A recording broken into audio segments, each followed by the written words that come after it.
नमस्कार दोस्तों, study with Balbir में मैं आप सबों का स्वागत करता हूं। आज 12 अक्टूबर है और 12 अक्टूबर के करंट अफेयर्स में क्या कुछ है इसका हम लोग रिव्यू करेंगे। दोस्तों, आप अगर हमारे चैनल पर नए हैं तो चैनल को सब्सक्राइब कर लीजिए और वीडियो को शुरू से लेकर अंतिम तक जरूर देखिए, क्योंकि सारा क्वेश्चन काफ़ी महत्वपूर्ण है। और जितने लोग भी वीडियो को देखते हैं आप लोग मैक्सिमम शेयर कीजिए और लाइक कीजिए। चलिए क्वेश्चन स्टार्ट करते हैं। CoinSwitch Kuber announce whom as its first brand ambassador, यानी जो क्वाइन स्विच कुबेर है उसके पहले ब्रांड एम्बेसडर के रूप में किसे नियुक्त किया गया है, तो वो नियुक्त किया गया है, आप ध्यान रखेंगे, रणवीर सिंह को। रणवीर सिंह जो हैं ये पहले ब्रांड एम्बेसडर बने हैं क्वाइन स्विच कुबेर के।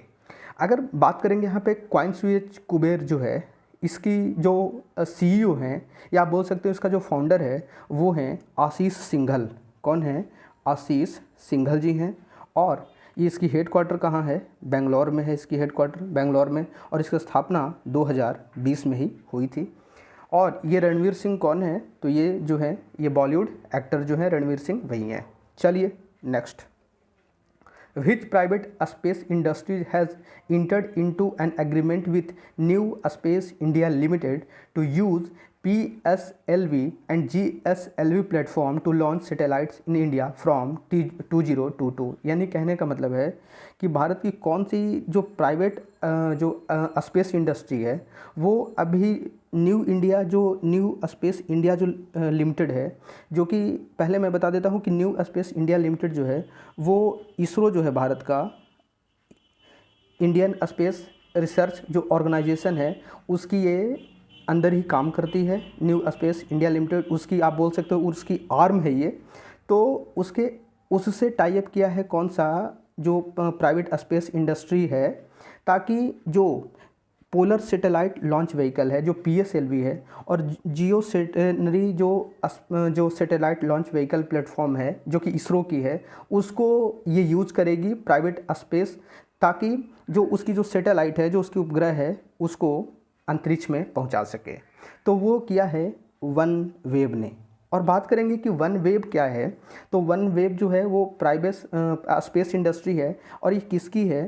तो ये जो है वो भारतीय जो एयरटेल के मालिक हैं, आपको पता होगा भारतीय एयर जो सुनील मित्तल हैं उनकी ये जो है वो प्राइवेट स्पेस इंडस्ट्री है। तो आपको ध्यान रखना है और ये काफ़ी महत्वपूर्ण है क्योंकि ये भारत की है और प्राइवेट स्पेस इंडस्ट्री है। Next. India and which country have signed 2 agreements to boost cross-border train services to improve regional connectivity and trade। कहने का मतलब है कि भारत अभी कौन से देश के साथ जो है वो साइन पैक्ट किया है, 2 साइन पैक्ट किया है, ताकि जो ट्रेन सर्विसेज है एक देश से दूसरे देश में आने जाने के लिए उसकी कनेक्टिविटी को इम्प्रूव करने के लिए तथा जो व्यापार है एक दूसरे का उसको इम्प्रूव करने के लिए, उसको बेहतर बनाने के लिए ये जो पैक्ट किया गया है। तो ये किया गया है, आप देख सकते हो, भूटान, बांग्लादेश, नेपाल और श्रीलंका, ये ऑप्शन में है। इसका सही आंसर है नेपाल। और अगर बात करेंगे नेपाल की, तो नेपाल की राजधानी कहाँ है? काठमांडू है। और यहाँ पे राष्ट्रपति कौन है? विद्या देवी भंडारी। यहाँ पे करेंसी क्या चलती है? तो करेंसी है नेपाली रुपया। ठीक है, इतनी चीज़ें आपको यहाँ पे ध्यान रखनी है। Next. In which of the following host its largest exercise Milan in February 2022। कहने का मतलब है कि इनमें से कौन जो है वो होस्ट करेगा 2022 में एक एक्सरसाइज जिसका नाम है मिलन। तो जो कि सबसे बड़ा एक्सरसाइज है, ये सबसे बड़ा एक्सरसाइज है जिसका नाम है मिलन, जिस 2022 में होस्ट किया जाएगा किनके द्वारा? इसमें ऑप्शन है Indian navy, Indian air force, Indian army और इंडियन कोस्ट गार्ड। तो इसे जो करेगा वो करेगा अपना इंडियन नेवी, भारतीय नौसेना की बात करेंगे तो हम लोग 4 दिसंबर को इसके लिए दिवस जो है इंडियन नेवी डे मनाते हैं। और इसके अभी जो हेड हैं वो हैं करमबीर सिंह, जो कि करमबीर सिंह इसके अभी प्रमुख हैं। Next. According to Henley passport index 2021 what is the rank of India. कहने का मतलब है कि अभी जो है वो हेनले के द्वारा एक पासपोर्ट जो है इंडेक्स जारी की जाती है, जिसमें देशों की एक लिस्ट जारी करती है कि पासपोर्ट में किसकी जो पासपोर्ट रिपोर्ट है वो जो है बेहतर है। तो इसमें भारत की रैंक कौन सी है?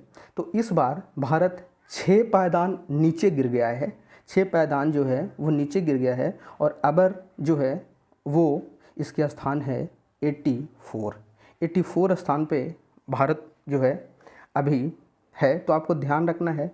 और पहले अगर बात करेंगे यहाँ पे तो पहले स्थान पे कौन है? तो पहले स्थान पे है जापान और साथ में सिंगापुर। जापान और सिंगापुर ये दोनों फर्स्ट नंबर पे है।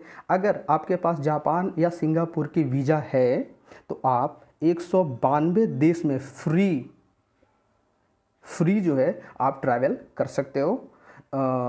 वहाँ पे आप फ्री ट्रैवल कर सकते हो।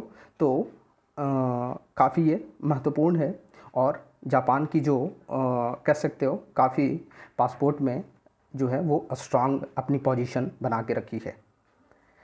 Next, which of the following won 2021 the Nobel prize in economics? कहने का मतलब है कि अर्थशास्त्र जो होती है, इकोनॉमिक्स का अर्थशास्त्र जो होती है, तो अर्थशास्त्र में इस बार नोबेल विजेता कौन है? ऑप्शन में है David card, Joshua D Angrist, Guido W immense, all of the above. तो इसका सही आंसर है ऑल ऑफ द एबव। कल के दिन जो है वो इकोनॉमिक्स का नोबेल पुरस्कार जो है वो दे दिया गया है 3 लोगों को। और आप अगर नोबेल का एक कंप्लीट वीडियो मैंने अपलोड किया है आज के ही दिन, तो आप नीचे डिस्क्रिप्शन में से भी उसको आप देख सकते हैं, वहाँ भी मैंने दे दिया है और मेरे प्लेलिस्ट में भी बनी हुई है, आप वहाँ से भी ज़रूर देख लेंगे। नोबेल का एक समराइज वीडियो ही है। इसमें जो है आप ध्यान रखेंगे, इसमें जो डेविड कार्ड है उन्होंने लेबर इकोनॉमिक्स के लिए काम किया था उस फील्ड में। यहाँ पे 2 कैटेगरी में है, डेविड कार्ड अलग काम किया है और जोशुआ डी एंग्रिस और गाइडो डब्ल्यू इम्बेंस ये अलग काम किए हैं। तो डेविड कार्ड ने काम किया है वो श्रम अर्थशास्त्र के ऊपर काम किया है और बाकी एंग्रिस्ट और इम्बेन जो है उन्होंने काम किया है प्राकृतिक प्रयोगों से जो है उसके कारण और प्रभाव से सटीक निष्कर्ष निकालने के लिए इनको दोनों को दिया गया है। तो आपको ध्यान रखिएगा, इसमें 10 मिलियन जो है वो अवार्ड दी जाती है, $10 मिलियन जो है वो स्वीडिश क्रॉन दी जाती है, स्वीडिश क्रॉन जीत जाता है। नेक्स्ट,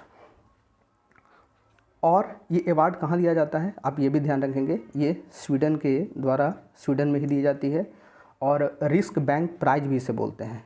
रिस्क बैंक जो है प्राइज भी इस अवार्ड को कहते हैं इकोनॉमिक्स के नोबेल्स को। नेक्स्ट, हु हैज़ वोन टर्किश ग्रैंड फार्मूला 1 प्रिक्स 2021? यानी कि जो टर्किश ग्रैंड फार्मूला 1 ये जो 2021 की जो ये रेस हुई है इसको किसने जीता है? तो इसको जीता है इस बार वेल्टरी बोटास ने। वेल्टरी बोटास जो हैं वो मर्सिडीज़ की गाड़ी चलाते हैं, आपको ये भी ध्यान रखना है, ये मर्सिडीज़ की गाड़ी चलाते हैं। Next, in which of the following countries has topped medal tally in ISSF junior world championship in Lima Peru? कहने का मतलब है कि जो ISF जो जूनियर वर्ल्ड कप जो चैम्पियनशिप वर्ल्ड चैम्पियनशिप जो कि हुई थी कहाँ? लीमा पेरू में। तो इसमें कौन सा देश जो है वो सबसे ज़्यादा मेडल जीत करके टॉप पे किया है?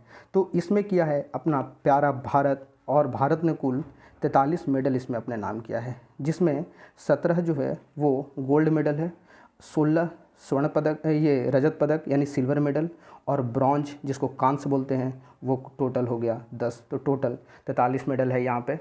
कल इसी क्वेश्चन को मैंने बताया था, वहाँ पे 40 मेडल मैंने बताया था, क्योंकि अपडेट उस समय नहीं हो पाया था फाइनल, कुछ और भी रह गया था। तो ये फाइनल है कि 43 मेडल्स भारत ने जीता है। बात करेंगे अगर यहाँ पे यूएसए की, तो यूएसए ने कुल जो है वो 21 मेडल जीते हैं। यूएसए ने कुल 21 मेडल जीते हैं। यहाँ पे इटली की बात करेंगे, 3rd नंबर पर रहा था इटली। 1st नंबर पर कौन था? भारत। 2nd नंबर पर कौन था? यूएसए। 3rd नंबर पर कौन था? यहाँ पे इटली। और 4th नंबर पर कौन था? फ्रांस। ठीक है। अगर इटली की बात करें कि इटली ने कुल कितने मेडल जीते हैं, तो इटली ने 10 और फ्रांस ने 9 मेडल। तो मैंने यहाँ पे ये चारों का बता दिया है, आप चारों को ज़रूर ध्यान रखेंगे। चलिए, यहाँ पर अगर बात करेंगे ISSF की, तो इसकी जो हेड क्वार्टर है, जो इंटरनेशनल जो शूटिंग फेडरेशन है उसकी हेड क्वार्टर जो है वो म्यूनिख में है।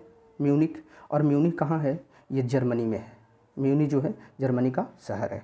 चलिए आगे। India won first ever which medal in FIDE world women's team chess championship 2021। कहने का मतलब है कि भारत इसमें से कौन सा मेडल जीता है, पहली बार जीता है इन्होंने, जो कि फीडे। और फीडे क्या होती है? फीडे जो होती है वो जो अंतर्राष्ट्रीय जो शतरंज महासंघ है, जिसको इंटरनेशनल चेस फेडरेशन बोलते हैं, उसी उसी वही है फीडे।